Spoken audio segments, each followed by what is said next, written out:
In our news package, federal government declares today and tomorrow, Tuesday, public holidays to mark Eid al-Kabir. One-day prayer summit for public servants ends in Uyo with a call for selfless service to move the state forward. And United States of America marks 15th anniversary of 9/11. Details of these and other stories in just a moment.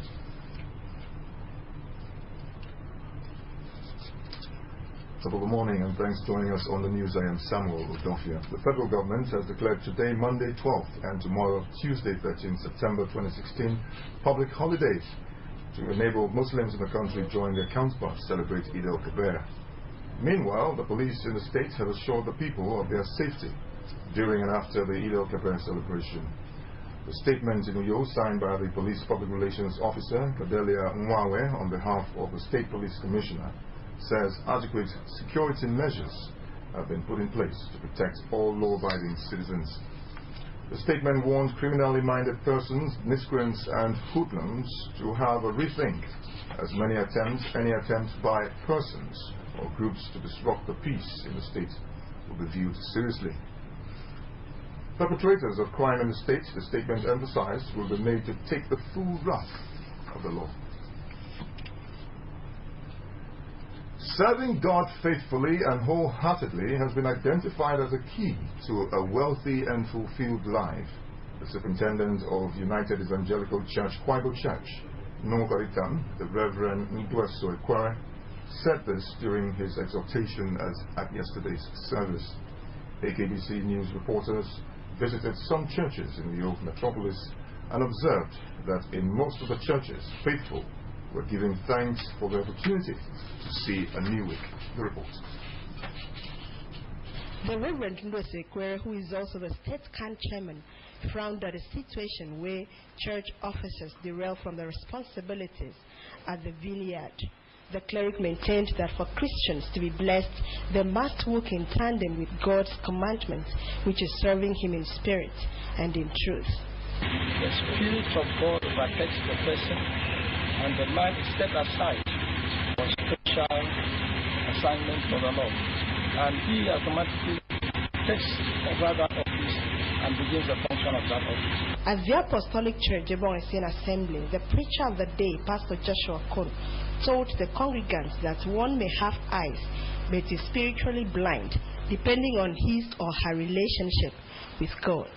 For the spiritual eye of a Christian to be opened, the pastor listed things he must do to include serving God diligently, paying tithes and giving offerings without grumbling, abstaining from sin, and loving one another.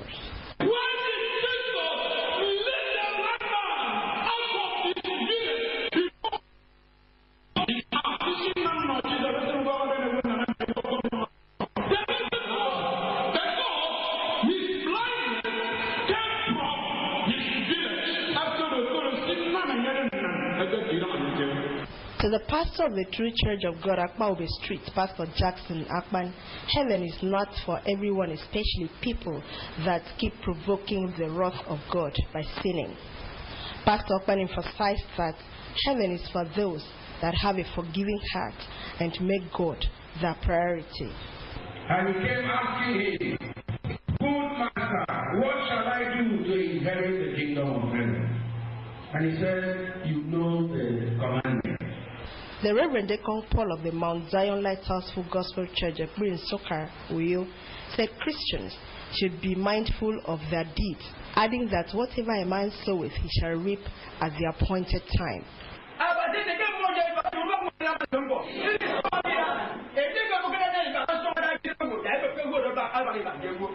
The second Sunday service of September also featured thanksgiving and prayers. Iyagenopo reporting. O Lord, redeem our land was the theme of a one-day prayer summit organized by the state government in collaboration with the Global Community Revival Outreach. The summit, which took place at the Civil Service Auditorium, Uyo, afforded the opportunity for public servants in the state to pray and seek the face of God for blessings, redemption, progress, and their well-being. The report is here presented. Speaking at the event, the head of civil service, Mrs. Ekere Bongokpan, encouraged public servants not to relent in their prayers for the public service and the state. She charged public servants to rededicate themselves to their duties to move the state forward. The head of civil service thanked the head of Global Community Revival Outreach, the Reverend Joshua Cleopas, and his team of ministers for being the vessels that God is using to stand in the gap for the spiritual redemption of the public service, the state and nation. She lauded the state governor for his favorable disposition to workers' welfare, especially through the regular payment of salaries and other entitlements, but reminded the workers of government directive that all fellowship meetings in ministries, departments, and agencies should be held between 7 to 8 o'clock in the mornings.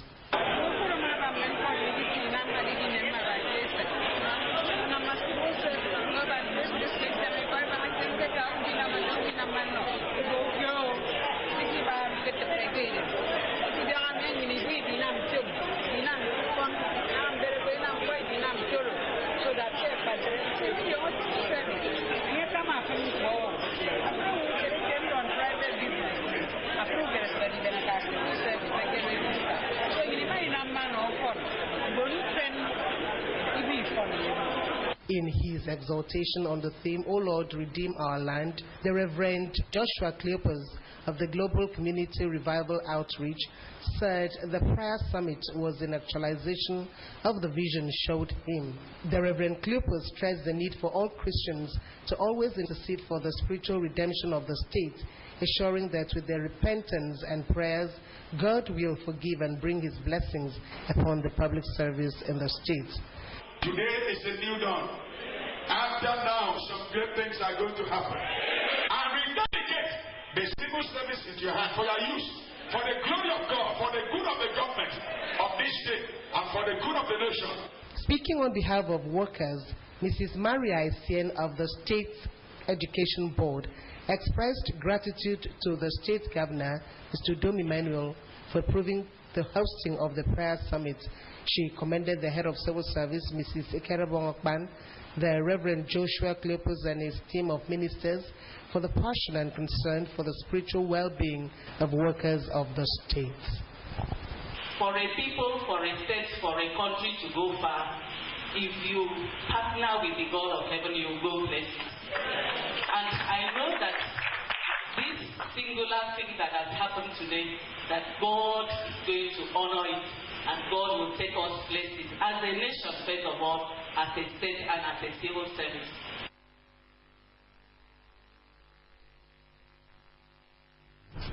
The practice of men and women sitting together in church service was established by the apostles of Christ in the early church. Though still followed by some Protestants and apostolic-based churches, it is no longer fashionable for the Pentecostal and modern-day churches. While most people believe that the old-time practice is doctrinal and should be adhered to, others think this historical practice should be thrown out and the people should sit together as a family. Augusta Essien has details. Separate sitting has been the main practice in the early churches with Orthodox background and is still practiced by many. While this practice goes down well for traditional church believers, that is, those who still cling to their fathers' churches, others who have embraced the modern-day doctrines and denominations think it is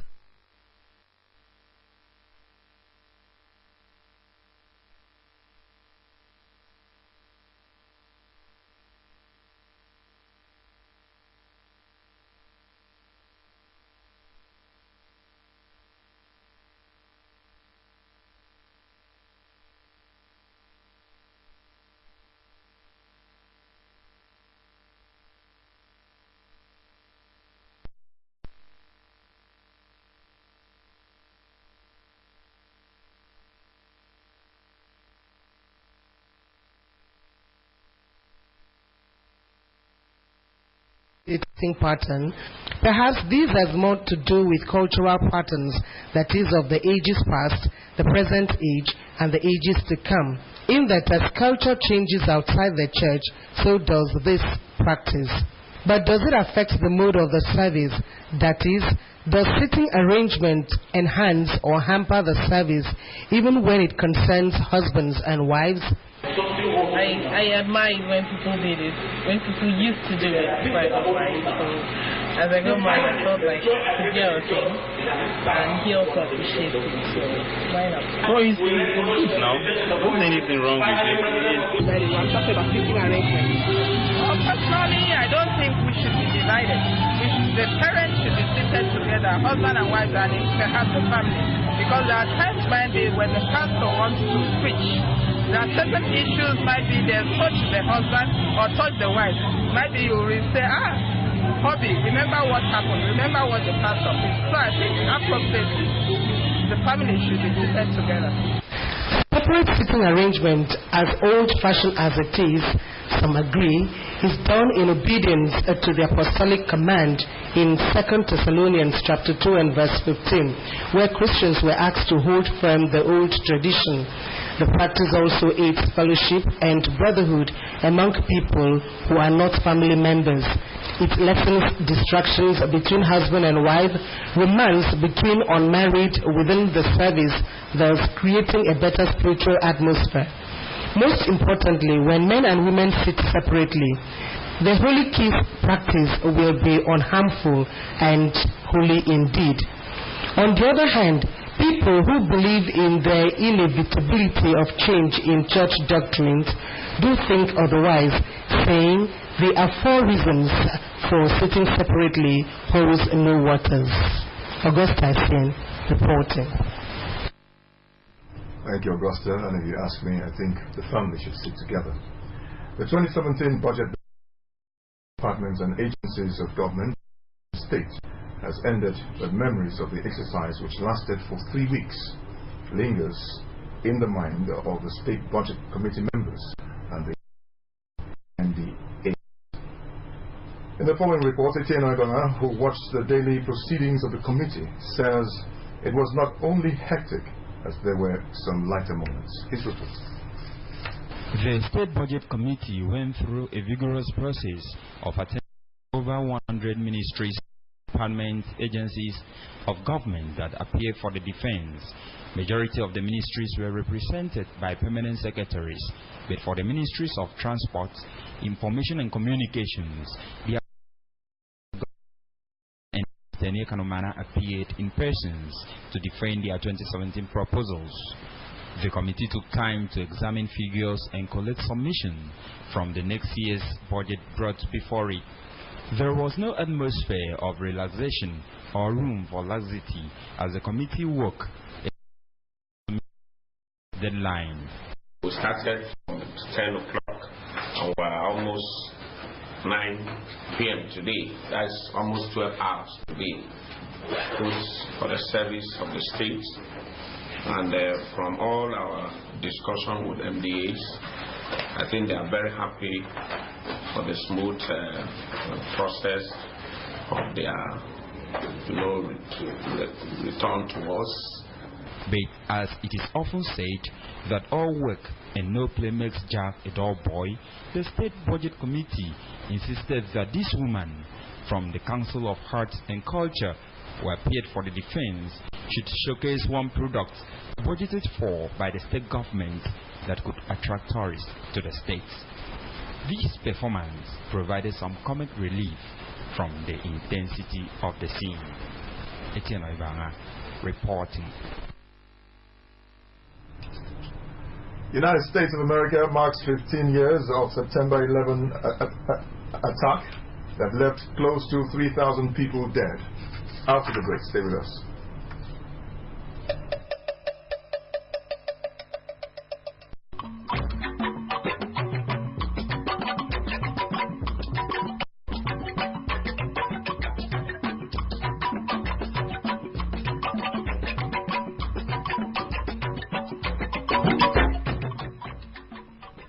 You're still watching AM News, and I'm Samuel Udofia. Mentioning the word snake can get a known brave person scared. Sighting a snake can also send shivers down most people's spines. Presenting a plate of python pepper soup to a hungry person who cannot stand the mention or sight of a snake will certainly make the hunger disappear. Yet there are people in some parts of the state and the world over who savor python as a delicacy, keep it as pet, or breed it for commercial purpose. In the following report, Ian Paul brings to our viewers an overview of the importance of python to human health and economy.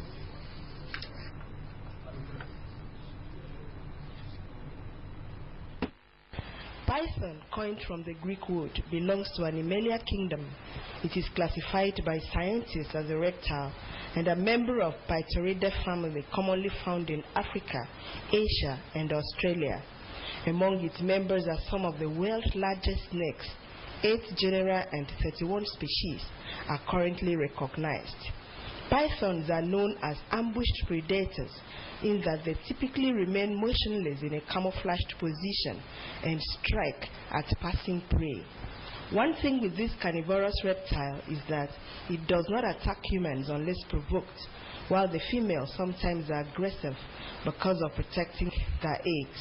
The name alone is scary. Python is a snake. It's very frightening when you see a python because any mistake, your life can pass away. When I see a snake, I can't even stand to see it. I run away. I would say a snake is a representative of evil. Pythons have species ranging from ball, reticulated, boneless, green tree, carpet, molars, and python cutters. Although this high wild jaws creature is known by humans and animals as a perfect killing machine, consumers of its meat says it is very delicious and nutritious. Very first day I tested it, it was in other way around when you chew it. Other than being edible, the python serve other purposes.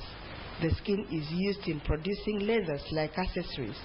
The oil known in Akwa Ibom as Arana Sabo is believed to be medicinal in curing asthma, cough, smoothing the skin, curing skin infection like scabies and stretch mark, and is used by local orthopedic doctors to fix broken bones and joints. Upon get joints, the elbow joints, knee, ankle, and the shoulder bone. And as a wolf, kill body are poison the yoke is laying in the yoke. If the way they see a man, so I don't know when I design back. So me, apparently, over me a call, a governor as a body, and he won't name President Mabana, but I never. The bile known as antidote when mixed with local gin is said to prevent ailments, cure poison intake, and increases libido.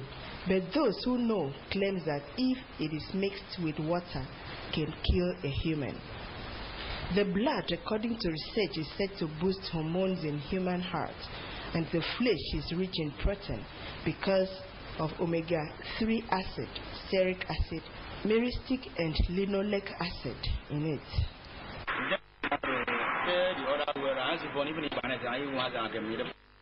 For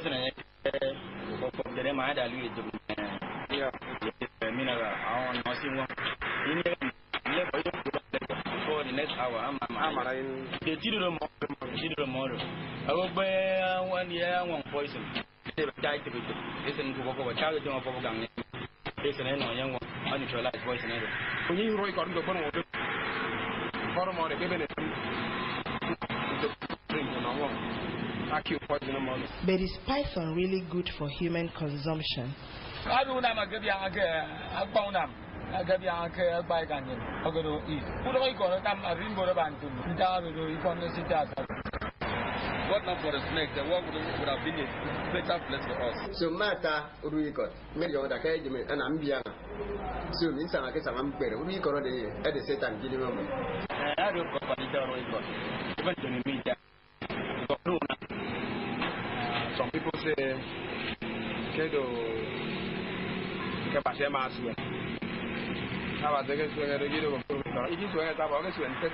experts say red meat is high in cholesterol and it is unhealthy, but they recommend white meat of fish, chicken.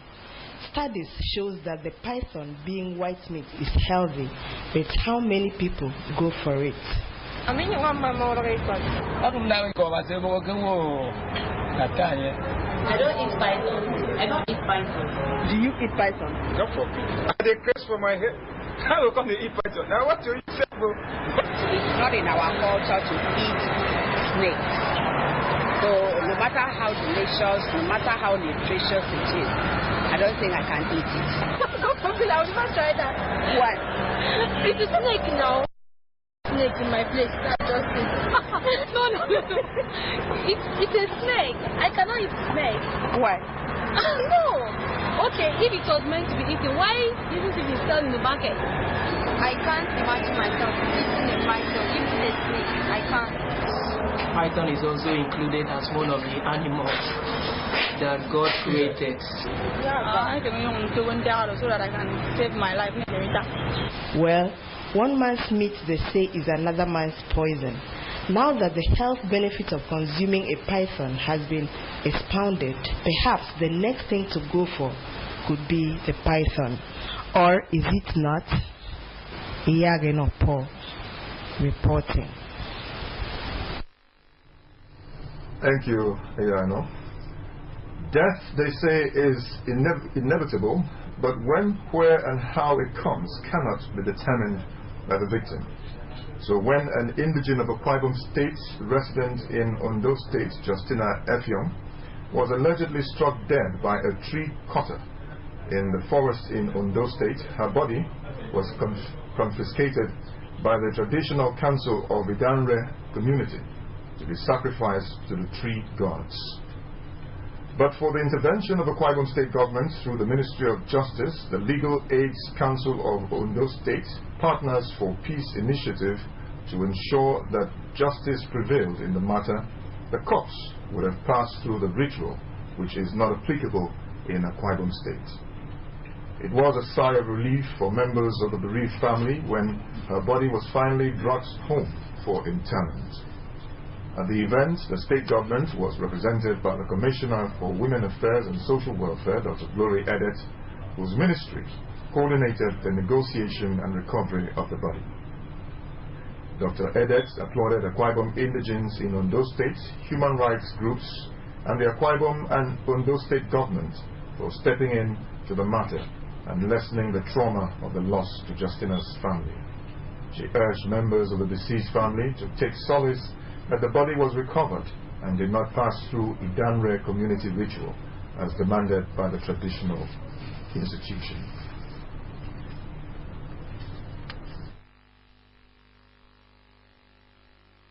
Daughter Justina, who died in Ondo State, has been buried today in her hometown, Ukwo village, in the local government area of Akwa Ibom State.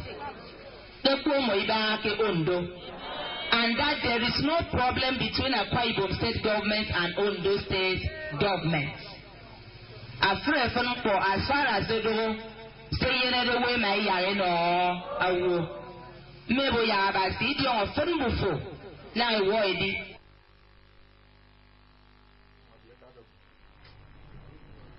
What a shame. And now to international news and national news. President Muhammadu Buhari enjoins Nigerian Muslims to keep good relationship with Christians in the spirit of nationhood. And 15 years on, United States remembers heroes and heroines of September 11 attacks that left close to 3,000 people dead. For these and other stories, let's join Messi Ekere. In Nigeria joined their counterparts the world over to celebrate Eid al-Kabir. President Muhammadu Buhari has enjoined them to live by the dictates of Islam, to keep good relationships with Christians, be patriotic, and maintain the spirit of the Nigerian nation. President Buhari reminded Muslims that the lessons of Eid al-Kabir are piety and sacrifice. The president said his administration is working to remove the hardship the country is going through, reinvigorate the economy, and enhance the living standards of Nigerians. At the ongoing Rio 2016 Paralympics, Team Nigeria has so far won 4 medals. Roland Ezrike won Nigeria's first gold in powerlifting men's category on Friday. The second gold medal was won by Paul Kehinde, still in the men's category of powerlifting. Latifat Tijani and Esther Onyema both won silver medals in the women's powerlifting category. The Paralympics medals table after Saturday's events at the Paralympic Games had China tops, followed by Great Britain and Ukraine. Nigeria, as at Saturday, maintained the 16th position on medals table. The United States has commemorated the 15th anniversary of the September 11 attacks that killed close to 3,000 people when Islamic terrorist group Al-Qaeda launched an attack on the World Trade Center, New York. 2 passenger jets hijacked by suicide bombers destroyed the Twin Towers. However, 15 years on, the World Trade Center site has been totally rebuilt.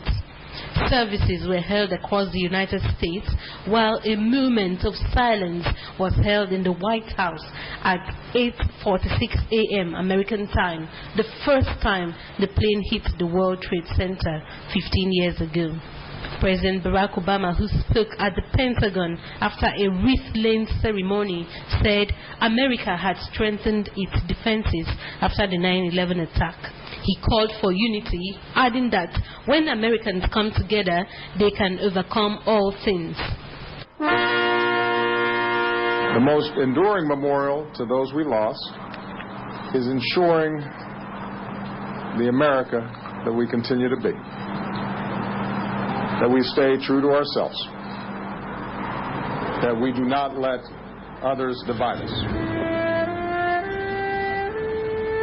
Meanwhile, the U.S. Congress last week unanimously passed a bill allowing 9/11 victims' families to sue the Saudi government. Technology giant Samsung has asked its consumers worldwide to stop using the Galaxy Note 7 smartphones after a series of reports of the phones catching fire emerged. Users worldwide have been asked to return the Galaxy Note 7 and get a replacement, as the company is making provision for replacement. Thank you there, Mercy Akare. And that brings our news to an end. And now the top stories. Today, Monday 12th and Tuesday 13th September have been declared public holidays by the federal government to enable Muslims celebrate Eid al-Kabir.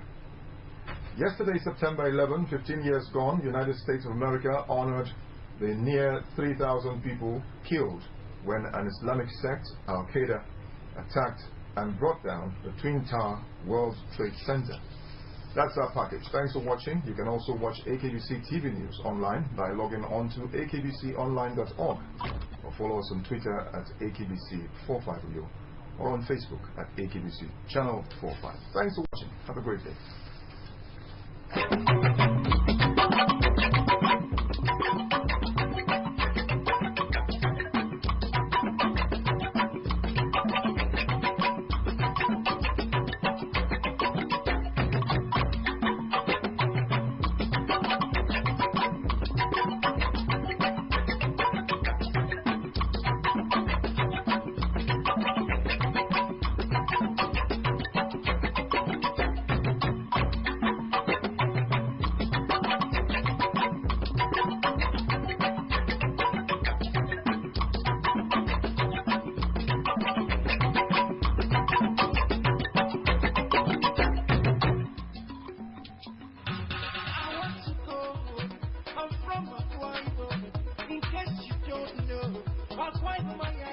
On September 23, 2016, Akwa Ibom State will be 29 years and Nigeria will be 56 on October 1, 2016.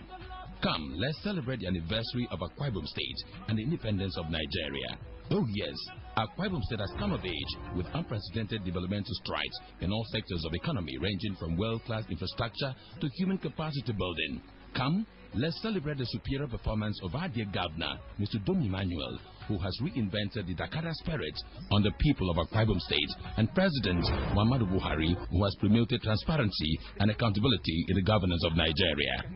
On these auspicious occasions, Akwa Ibom Broadcasting Corporation, AKBC Radio and Television, has allocated its airtime to all ministries, departments, agencies, captains of industry, investors, political parties, politicians, religious organizations, local government transition committee chairmen, and the good people of Akwa Ibom State to send congratulatory messages to the governor of Akwa Ibom State and president of Nigeria.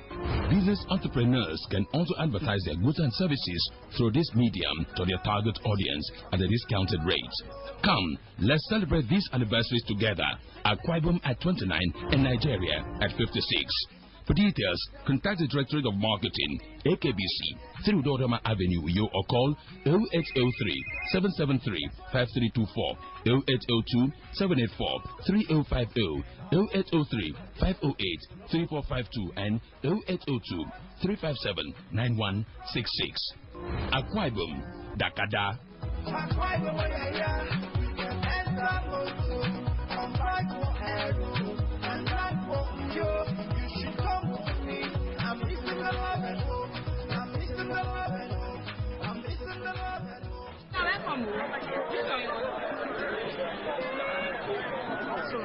Good afternoon.